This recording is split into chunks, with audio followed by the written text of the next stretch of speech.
Welcome to the Pirate Broadcast, where we interview interesting people doing interesting things, where you can expand your connections, your community.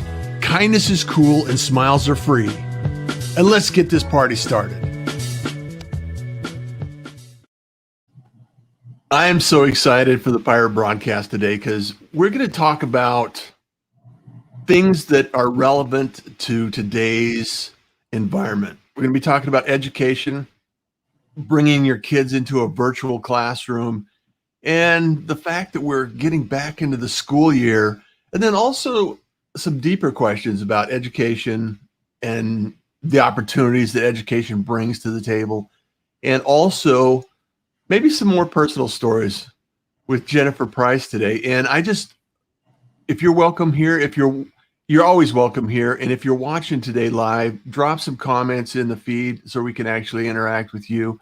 And also, don't forget to share this. Subscribe to the YouTube channel, subscribe to the podcast, and you can always go on russjohns.com and watch the replays at any time. So with that, please welcome Dr. Jen Price. How are you today? Good morning. I'm well. How are you? I'm very well. Thank you for asking. One of the things I wanted to talk about today is you've had your own journey. You got a book coming out. You've got courses that are delivered to parents that are searching for resources. And I want to dive in to how did you start this journey? I know that things were not always easy for you, but I wanted to kind of dive into your story of origin and how you became an educator and involved in the education process. Sure. I guess you could say that there were signs in my childhood that I would end up in education, but I ignored them for a while and kind of took a detour and took the long way around. But I landed where I needed to be in the end. What I mean by that is things were kind of rocky when I grew up.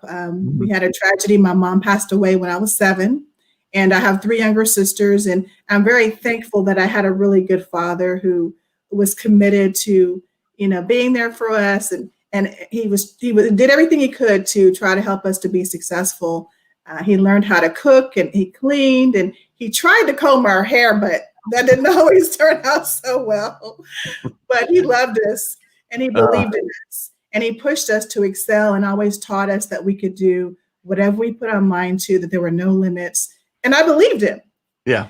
And so in our childhood, we had insurance salesmen come to our house, and they were trying to sell the idea of you need insurance to pay for college, which I really don't understand to this day why we would need insurance to pay for college. But anyway, I announced proudly that I was going to college on a full ride scholarship, and he told me it wasn't possible.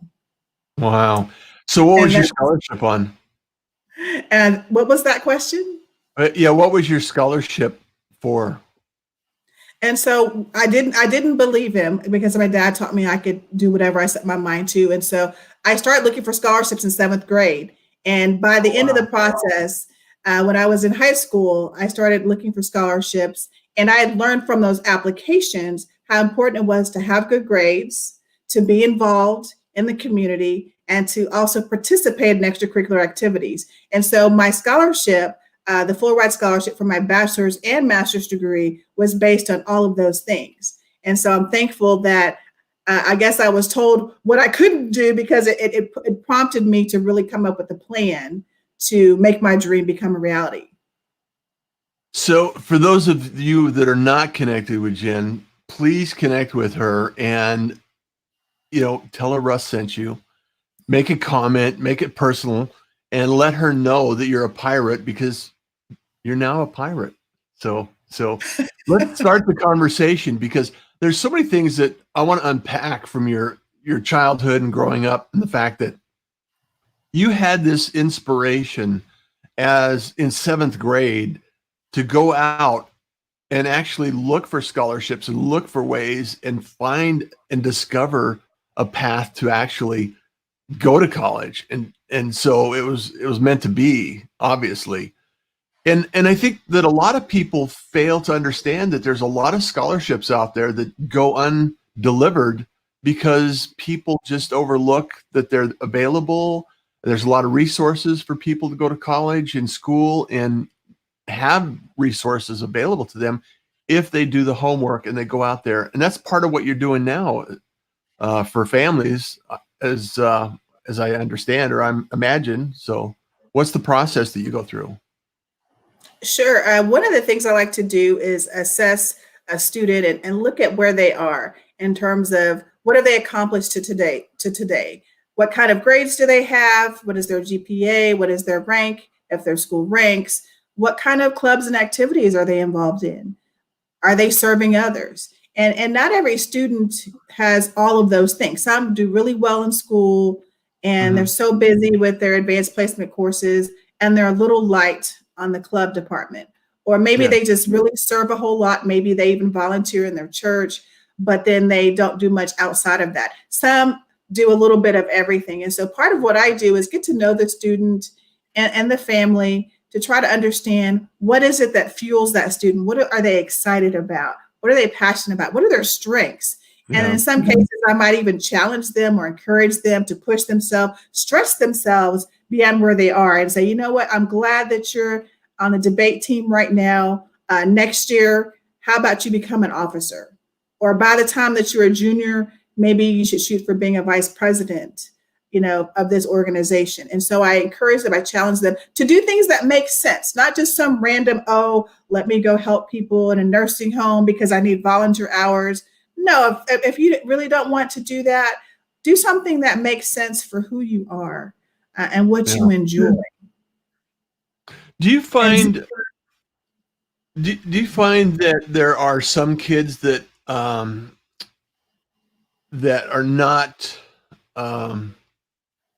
not they don't have the burning desire to go to college, and do you also help them maybe find a trade that they enjoy? Like I grew up in commercial construction. I've built homes, I've built buildings, I can read a set of plans, I can do a lot of different things, and it wasn't my it wasn't my goal, it wasn't my desire. I wanted to be a musician. I pursued being a musician, and that's what I loved. That's what I found joy in. So there's a lot of different things that students can do now, and there's been kind of this emphasis on education is the road to success, and I think there's a lot of ways that people can find success. And so, do you go through that process with the students and the families and decide, okay, well, what do they really want to do? What is their desires, and what's the best educational path for them? Because it may not be higher education, it may be trades, it may be some skills, special skills that are unique to their personality and their process. So what's your thoughts on that? well, I'm absolutely on board with what you're suggesting, Russ. College is a traditional 4-year college is not the right experience for everyone, and it may seem kind of an odd comment coming from someone who was a college advisor, a Hmm. college counselor, but that's part of getting to know the student. And I've actually shared with students and families that I didn't think their child should go to college. And one of the things about me is I'm honest. I'm not in a way that's harmful, but Yeah. in a way that's constructive and also in a way that's encouraging in terms of looking at possibilities. And so what the family, I respected what their wishes were because I also believe in self-determination as a social worker. That's what my formal training is in at the master's Hmm. level. And so if they say they want a certain goal, if they have a certain goal in mind or a certain outcome that they're looking for, I will help them in that process. But I will also offer some alternatives. I'll offer an honest assessment of, how good of a fit this is. And I've had students literally go out and try what their plan was and realize that, oh, well, maybe this wasn't the right thing for me. Maybe Dr. Price knew what she was saying, or maybe she just kind of saw some things about me and actually made a shift based on some of the recommendations that I made and Yeah. realized that maybe college was not the right route for them. And I'm able to do that through career testing as well. That's one of my special areas of concentration, offer career testing for teenagers and young adults as well.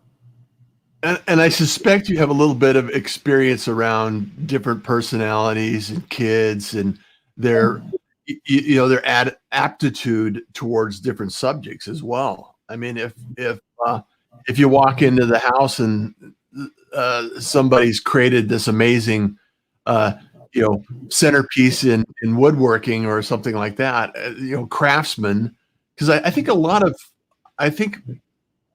of people, like right now, we're at a point where I think that there are a lot of craftsmen, baby boomer, plumbers, electricians, a lot of trades that are leaving the industry. And I'm concerned about gap of knowledge leaving the industry and not having it filled back up. And so I know that, right now we're in a transition with education, and there's so many moving parts, and there's so much access to a lot of knowledge. And so I can see how education is going to evolve over time. Is that something you're seeing on your side as a counselor? Is the opportunity for kids and students to learn a lot about different subjects and then discover what they like? Well, I don't necessarily think that the way the current education system is set up, that they're able to easily discern kind of what their next step is after college. I think that the role of the guidance counselor, the role of a career counselor, a career coach, even for teenagers and young adults, is important, because sometimes students just sign up for a course because they need a period occupied, versus they really put thought into, well, what do I want to explore while I'm in high school? Okay, I'm thinking about architecture, or I'm thinking about, just drafting. And so how about I take an elective in that? And they don't necessarily think of that automatically if they're not really having the conversation about next steps and actually trying to explore careers when they're in high school. They're kind of stuck on, well, let me earn my credits so I can graduate, as opposed to using their courses to really learn about different careers, or using their extracurriculars as a way to find out about, what kind of skills do I have? Am I a good leader? Do I prefer to follow? What ways can I help contribute to organizations? They're not necessarily looking at those things from that lens. And so that's part of what I do. And even in terms of community service, it's a great way for students to explore what they're passionate about. But definitely there is a concern about shortages in certain areas. And I've gone out and visited colleges. I visited over 200 colleges and universities across the nation. I also try to visit some trade schools and trade programs, because I know that the four-year traditional route is not for everyone. And I've even heard, I remember one of the presenters at a trade school that I visited, he shared that he had been in education. He had been an educator, and he left and went back to school to learn a trade. And he makes more money in the trades than being an educator. And so he was able to provide for his family. And so I thought that was really insightful and important to share, because there are some careers that you can have a very comfortable life, and it doesn't necessarily have to involve a traditional four-year degree. It may involve 1 year or 2 years or an apprenticeship, but you have to kind of think outside the box sometimes. Yeah. Well, and the reason I bring it up, I've had this discussion with my youngest son. He went to college. He actually was in the accelerated program during high school, where he went to college part-time and got some credits. And then I was relocated for my job to Houston, and he graduated and followed me down there. And he always has this feeling that he missed out by not finishing college. And I said, well, go back and finish college if you want to finish college. I said, what would you want to graduate in? And he goes, I don't know. I mean, he's already making really good money in a job that he's had for a while now, and he's not happy with he's not satisfied with where he is, and he just feels like he missed out. And my question was like, well, take some classes, go explore some different, opportunities, go into project management, go into graphic design. Are you creative? You want to do something? And it's really, some kids are super challenged by identifying what draws their interest. So how do you pull that out of them? How do you grab a child, in their high school years and try to discover some of the things that bring them joy when they're doing it, and then guide them in a direction that allows them to be fulfilled as an adult in society. Because that's a tough task. It is. That's a big question, Russ. And so I think it's a combination of over 20 years of experience working with teenagers and young adults, and knowing how to talk to them and how to extract information from them and gleaning information from their parents, even just sometimes from what they were like when they were children. I think there are hints that we can overlook sometimes when they're small. Like, for example, when I was a child, I would read encyclopedias and I would teach my sisters lessons from the encyclopedia. So there were signs that education was a good fit for me, but that wasn't necessarily what society said I should do. I should be a lawyer. I should be a doctor because I was good in school. Not necessarily what do I love to do and what energizes me. What am I passionate about? What am I good at? And so asking them some of those hard questions and just really getting to know them and going through the career assessment, because not only are you looking at the data, that's the science of career testing, but the art of career testing is asking those questions, those clarifying questions, to look at what the underlying reason behind an outcome. And so that's something that I do with families to really get to the heart of the student. And a lot of times when we're in those sessions, they're like, "How did you know?" Or they're just totally shocked that I would ask certain questions. And I was like, well, based on this response, it would suggest that there might be something, some artistic ability that you have. Is it art? Is it music? What is it? Do you draw? Do you paint? And they're like, oh, okay. And so that kind of opens the door for us to kind of explore more of what it is about them, so that I can more carefully make recommendations. And even when you get a list of recommendations for careers, it can feel very overwhelming. And that happens at the college level sometimes. They get this list of 50 career titles, and they really need to sit down and talk to someone and talk through, well, which one should I rule out? And let me look at a manageable number of career options at one time, and maybe decide to take some electives to explore it more, or volunteer, or get a part-time job or internship. Really having conversations with people in those fields to kind of refine their list of career options. So it's a lot of things go into it. And the example I like to use is, when you do career testing, you may not know which house in the neighborhood is right for you, but the goal is to get you in the right neighborhood. And then you might go from door to door and try out some different, or check them out to see what ultimately where you want to live. And sometimes you may not live there for your entire life. You might live there for 5 years, 10 years, and then move. Maybe even to a different neighborhood, but that's the kind of I like to share with families.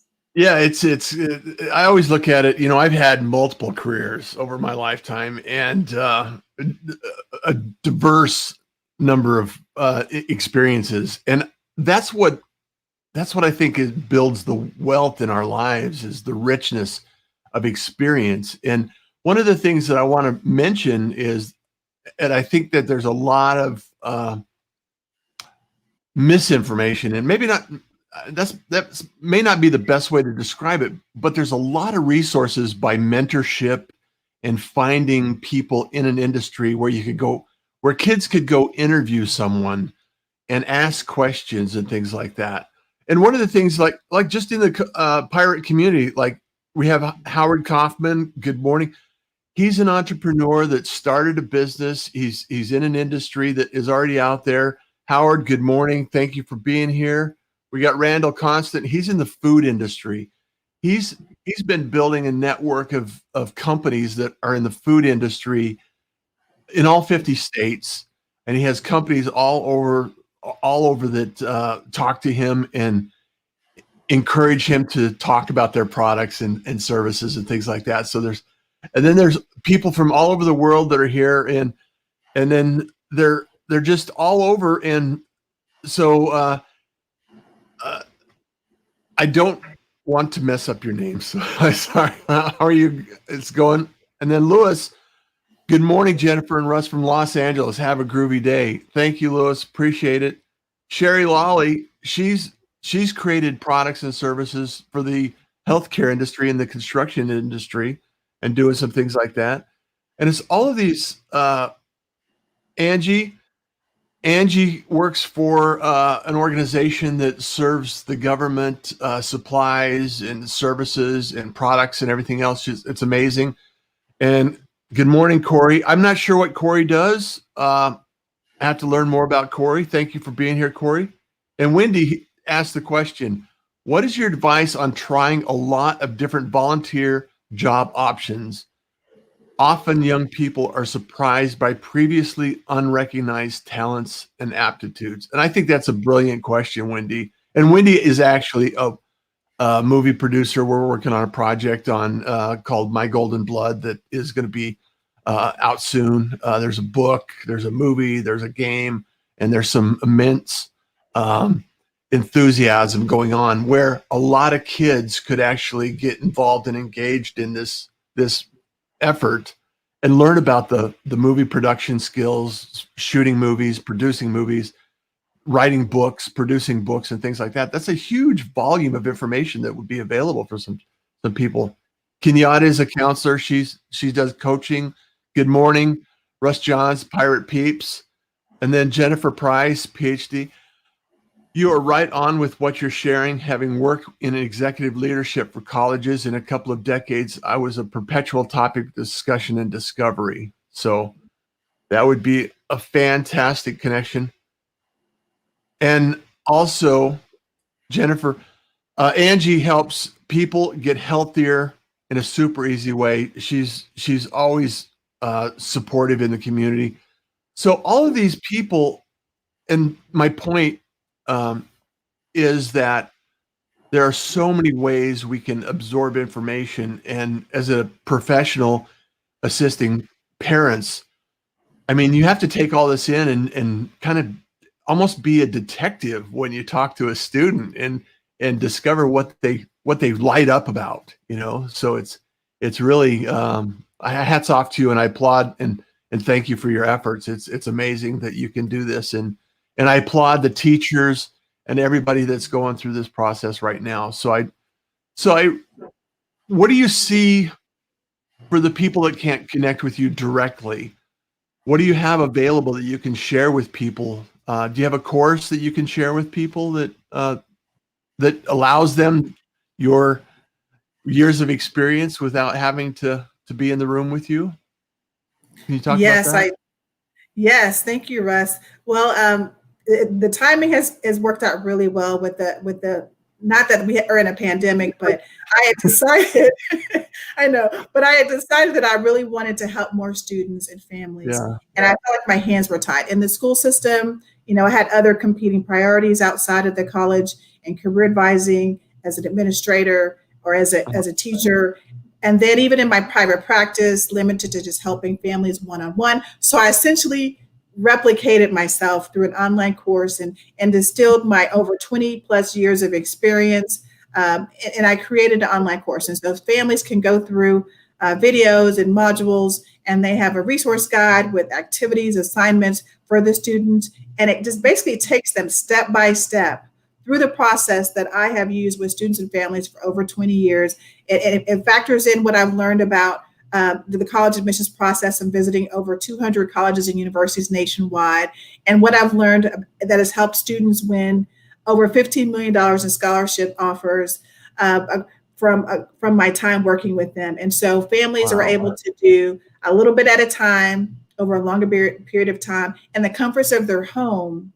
They're able to get the kind of results that some of my students that have worked with me one-on-one have been able to achieve. And so it's called College Edge, and the website is mycollegeedge.com. And you can access that website to learn more about the online course.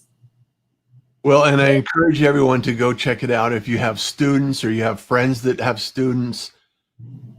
And it's amazing. Now, also, I think to go along with that, you have an amazing story and you've had an amazing life supporting so many people around you and bringing your gift to the world. And I think, if I don't recall, you have a book coming out as well. So that's going to be happening soon. Tell us about that. Don't be shy. Tell us about that. Sure. My book is available for pre-sale. It's called Generation Edge, Your GPS for Career Success. It is written from my heart. It's personal. It shares a lot of. I share a lot about my some of the challenges, some of the struggles that I had growing up, and going to college as a first generation student, coming from a single parent home. Just trying to even find money to pay for college, and some of the life lessons that I learned in terms of how to find the right career, things that will encourage, uplift teenagers and young adults who are in that same phase of life, trying to make those decisions, trying to figure things out. But then there's also some practical tools, information in the book as well. And so it's coming out soon. It's the pre-sale starts this week. There's even a free T-shirt that's really cool if you decide to make that investment. But I encourage parents, family members, grandparents to invest in your teenager and young adult with this book, because it will help them to shorten the learning curve. They don't have to spend 5-6 years in college working on that bachelor's degree and then maybe realize that, oh, I really didn't know to go to college at all. Or helping them with making some of those life decisions. This is what this book is about, and it's so there's hopefully you'll laugh. Hopefully you'll laugh in there, but there is some crying just because I've just had real life. I've had real life, and I think it'll encourage and inspire teenagers and young adults as they think about what's next for them. Yeah. Is there any pivotal moments that you've had in your life where you look back and you think, I am so grateful that I made the choice that I made, and that you could impart some wisdom with the community here today about making decisions and making choices, and sharing some wisdom today? Yes, I think one of the pivot points or key moments in my life was when I failed organic chemistry 3 times. Not once, not twice, 3 times. And so I started off taking it, and then I dropped it. And then I took it the second time, and I made a D. And then I took it the third time, and I brought it up to a C. And then I had the nerve to go on to organic chemistry 2 and try that the first time. And what I learned from that process, one, first of all, I knew that it's important to not give up when things get hard. And so I feel like I illustrated that with my persistence, but then it was also like I was banging my head against a brick wall, and I was going to class, and I was getting tutoring, and I was going to discussion session and doing the homework. And I even bought the little models, the little molecular models, and trying to put them together. But at the end of the day, I had to realize that it just really wasn't for me. I wasn't passionate about it. I really didn't understand a lot of it. It wasn't fun for me. And that was the catalyst for me going to get help, to find out what might be a better fit for me. I went to the Career Center, got some career testing. And that's when I was introduced to majors, to career options that suited me. And so sometimes when something bad happens to you, something good can come out of it. I mean, I still was able to go on to get a PhD, even though I failed a course multiple times. Well, I didn't do very well in the course many times. And so sometimes those life lessons, those setbacks can position us to where we need to be and put us on track for where we need to go. That is so true. That is so true. So I want to give a shout out to Wendy. Thank you, Admiral. She calls me Admiral. The beautiful thing about Russ and his Pirates is we will discuss our careers and educate and inspire others. Pirates, share this info. You are an inspiration to so many, and I'm sure that you've impacted so many other lives and will continue to impact lives. So you're a wonderful guest. Thank you, Jennifer, for being a pirate. And if you're not connected to Dr. Jen, please connect with her. Tell her Russ sent you, and make sure that you know and understand that there are options. And sometimes the options we imagine and sometimes the dream we're told is ours may not necessarily be ours. So you have to dig deep, and you have to understand what brings you joy, what you're passionate about. And just like she shared today, there's so many things that you have to look at. And so if you can find some assistance, and we'll share these links in the show notes at russjohns.com. So anything else you'd like to share with us today, Dr. Jen? Find me online. I'm on social media. I'm Dr. Jen Price. Whether it's Instagram, whether it's Twitter, whether it's Facebook, and my webpage is drjenprice.com. I do want to connect with you. So look me up. Find me on LinkedIn. Awesome. Awesome. Well, thank you so much for being here today. And all the pirates, thank you for being here. And if you're watching the replay, please subscribe to the YouTube channel, Facebook, Twitter, the podcast. Leave comments, likes, shares, all of those social media things that people love to do. And please stay connected with the pirate community. Start the conversation. There's so many beautiful resources here that you have an opportunity to learn so much, meet people that you care about.